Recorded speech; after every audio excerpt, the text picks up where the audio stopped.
softball than a baseball? Well, according to Sports Science, the TV network series, they concluded that the myth was wrong. Okay. Jenny Fitch pitched against a Major League Baseball player. It took him about 30 pitches to even touch her first pitch. She was just throwing a straight flat ball right down the middle. The reason this is true is because a baseball player throwing 90 miles an hour can only put up 2,411 pounds of force. A softball player threw against the pitching plate and broke the measuring plate in half. And they couldn't even get a reading. They tried 3 times. It's also true that a baseball player has 395 seconds to pick up a ball. A softball player only has 351 milliseconds to pick up a ball. It's also harder for a baseball player and a softball player to pick up the ball as it's rising for a softball player because gravity makes it harder for you to lift up the bat and pull through. As with like a baseball player, the ball is traveling down. It's easier for you to move the bat downwards and fall through and hit the ball. Today I'm here to teach you how to pitch, the warm-up drills and strengthening training, and 4 of my favorite pitches to throw. The first thing you learn how to pitch is how to hold the ball. You don't palm the ball completely, you hold it in your fingertips. Your first thing is you have to keep 2 feet on the plate when you start. There's 2 different ways to wound up. There's a backswing, and there's also a roller coaster where you go down like this. I choose the roller coaster. When you go through straight and you point your mitt, and as you point your mitt, you take your first step. Your first step makes you so that you're leveled, your feet are pointing away from the batter. After that, you come through like this and you draw a T. You go through, and as you come through, you push off the plate and you drive and you let go of the ball, releasing at your hips. And you snap your wrist. Some pitchers tend to go like this. I see it like throws you off. When you want to pitch, you want to go straight back and come through straight forward.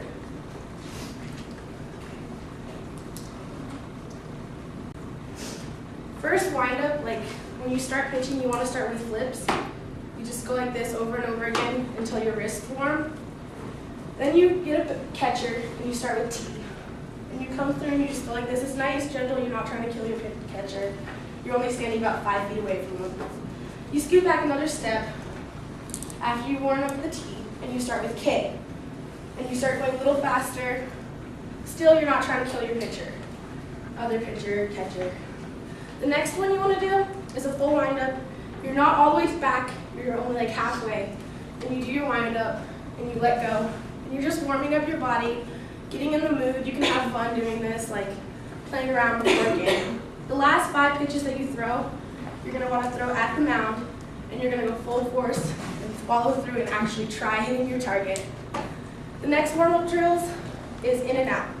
Your coach is going to sit there and go 1, 2. One is inside, one's outside. And the way you do that is you point your foot and you let your hand release a little bit farther to that way, a little farther this way. Doesn't really matter how you want to do it, just certain pitchers' priorities. Then there's up, down. Release, you always want to release right here, but if you want to go higher, you release a little bit farther forward. If you want to go lower, you release a little farther back. Right down the middle is right about at your hip. The 4 pitches I'm going to teach you today are a straight ball, a changeup, drop ball, and a rise ball. The first one you usually learn when you're pitching is a straight ball. And that's when you snap straight like this, and it travels in a straight line. This is the one that you go inside, outside, low, rise. You can have fun with these pitches. Sit there and throw like 3 inside pitches on one of the batters, make them scoot back, and just throw an outside. They can't hit. The next ball you learn is a changeup. A changeup is a slow fastball.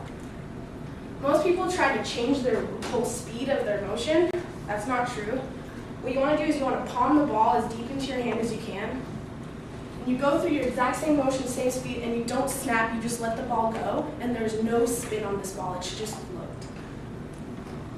The next one that I learned was a drop ball. This ball is when you come through,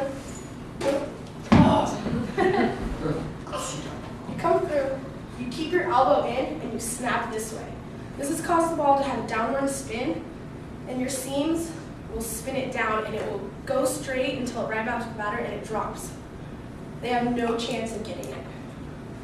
The next one is the rise ball. This one is a different grip. You hold the ball like this, not like a normal pitch. And as you go through, you come through and you turn it like you're going to open a door handle. Exact same thing as the drop ball, the spin, it makes it rise as it hits the batter. All these pitches I've learned, except this one I can't do at all. But they're really fun. It's fun to go and just play with the batters, like throw some inside, throw a drop ball, throw as fast as you can, and last pitch throw a changeup. I've been pitching, the reason I'm qualified to say this, I've been pitching for almost 10 years, 10 years. I've been the coach for a U16 softball team for 3 years, and I'm going to go back and coach this summer. I hope you've learned a lot. This is a really good sport. I wish that it was more popular. It's getting taken out of the Olympics and everything. Hope you had fun and learned a lot about softball. Thanks.